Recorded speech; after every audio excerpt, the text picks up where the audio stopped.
Today I'll be having Seolleongtang, a Korean soup made from ox bones. It's a local dish of Seoul, the capital of the country. The restaurant we'll be eating at is near Dongdaemun. Dongdaemun means Great East Gate, and it was the east gate of the old Seoul fortress. In the Joseon period, there were city walls around the capital, and the east gate was one of two main gates of the fortress. The other one was Namdaemun, Great South Gate.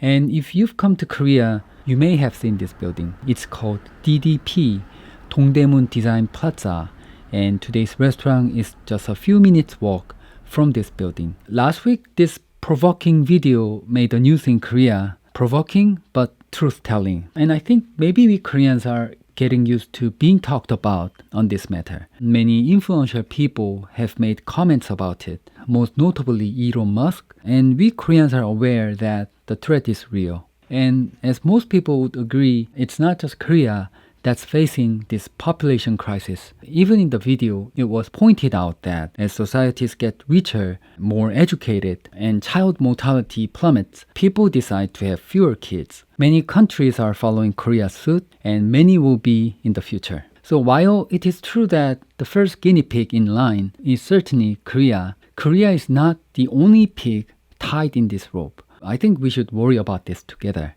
And I feel if you've seen this to this point, perhaps you'll be receptive to this warning. So now you may be a little nervous, as we Koreans are. And do you know what you need to do when you're nervous? To eat good food, nice food, not just a delicious one, but a warm, hearty one that fills your body with warmth. Comfort foods, the food that gets you relieved and energizes you so that you can go tackle the problem once again. And that's what this beef bone soup is for many Koreans. It's one of the most beloved comfort foods here.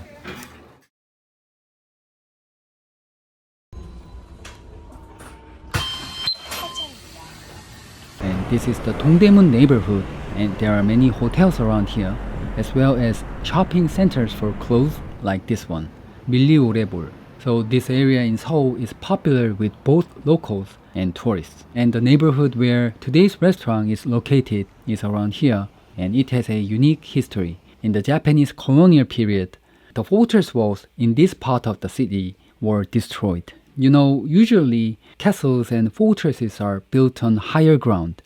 Otherwise, if it's built on lower ground, it gives your enemies nice views of the inside and a huge advantage when they're attacking. So fortress walls are built on hilltops or hillsides so that the enemies are fatigued in steep slopes when they try to attack. So for that reason, places in Seoul where city walls used to be or still are usually located on high ground, and this neighborhood is no exception. So back in the days, it was all hills and forests here. They were quite well preserved during the Joseon period because the government prohibited building homes or even cutting woods in the mountains surrounding the city, the mountains where the walls were installed. So by the time Japan colonized Korea, the areas along the city walls, including this neighborhood, were owned by the state, and Japan was free to develop these lands. Because this neighborhood was developed in that context, you can still spot a few Japanese-style housings in this area, and even a street that would remind you of a little alley in a Japan city. And this is the restaurant. It's called 별내옥. It's a 10-minute walk away from DDP and a 5-minute walk from Dongdaemun Station on line 1 and line 4. Now I'm entering the restaurant. I ordered Seolleongtang, that is on the top of the menu. It's 12,000 Korean won. Usually at Seolleongtang restaurants, it's you who decides how much kimchi you eat, how much 깍두기, the reddish kimchi, you will have. Scissors and tongs are placed for you. Yes, we use scissors at the table. I know it seems odd for some of you guys, but the scissors or shears that we are using at the table are entirely for food. They're called kitchen scissors, and they are made for these purposes. You don't use scissors for paper for food. And as usual in many Korean restaurants, it's up to you to set the table. And here comes the food. Look at this white, milky color. Once you boil ox bones long enough, things from the bones are extracted and you get this milky color. I'm gonna talk about this color later in the video. And brisket meat and noodles. Originally, there weren't noodles in this soup, but in the 1960s, Korea suffered crop failure and the government forced restaurants to use more wheat with less rice. So the restaurants started to put this noodle in the soup. Currently, not all Seolleongtang restaurants offer this noodle, but many still do. And there are many different theories on the origin of this soup.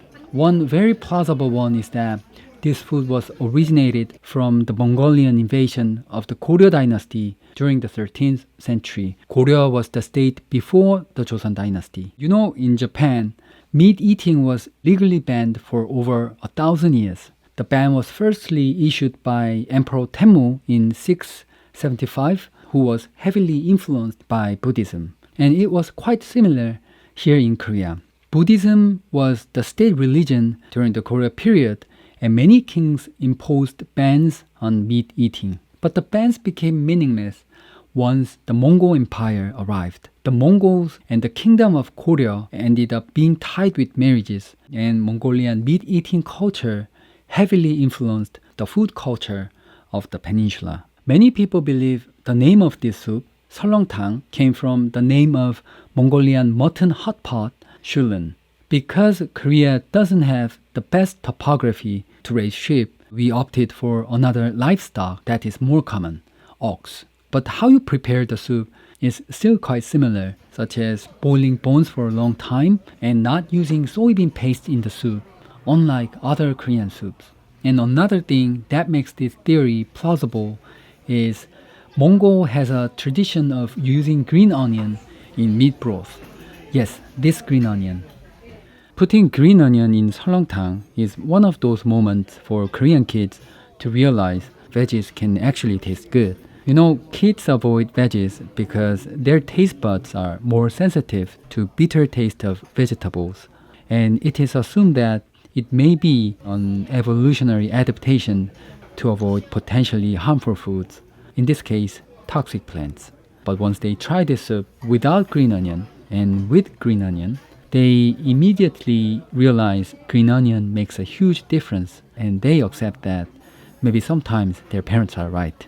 At least that was my experience. Green onion was the only veggie I willingly put into my food for a long time. It makes the soup refreshing and adds a crunchy texture. Again, seasoning is up to you. Salt and ground black pepper are prepared, and you can season it according to your personal taste.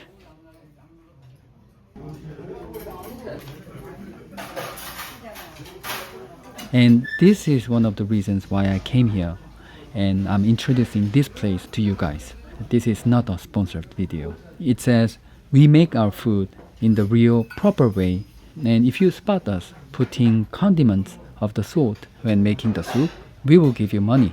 A lot of money actually. The amount they promise is about 700,000 US dollars. The reason for this public display of innocence is a food scandal that happened about 20 years ago. It was one of the biggest scandals in the Korean food industry, and it happened because of this white collar.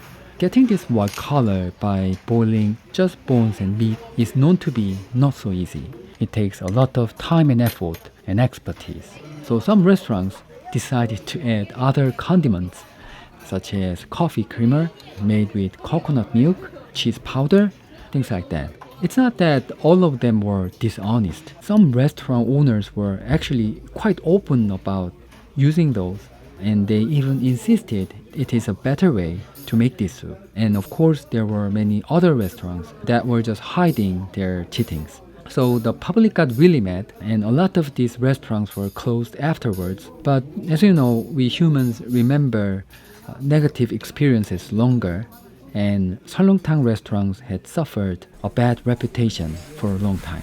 So many restaurants that were doing a proper job started to open their kitchen like this one, and they started to put a notice that they boil bones for 24 hours like this one. And this restaurant has been around for quite a long time, and no one has earned the prize money yet.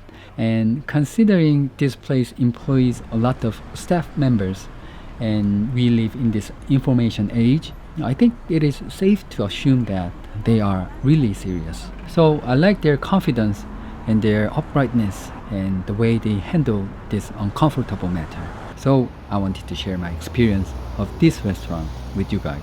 Thank you for watching my video, and please consider inviting me and chatting about your place, your culture, and Korean culture. I will leave a memo about that in the description below. Thank you.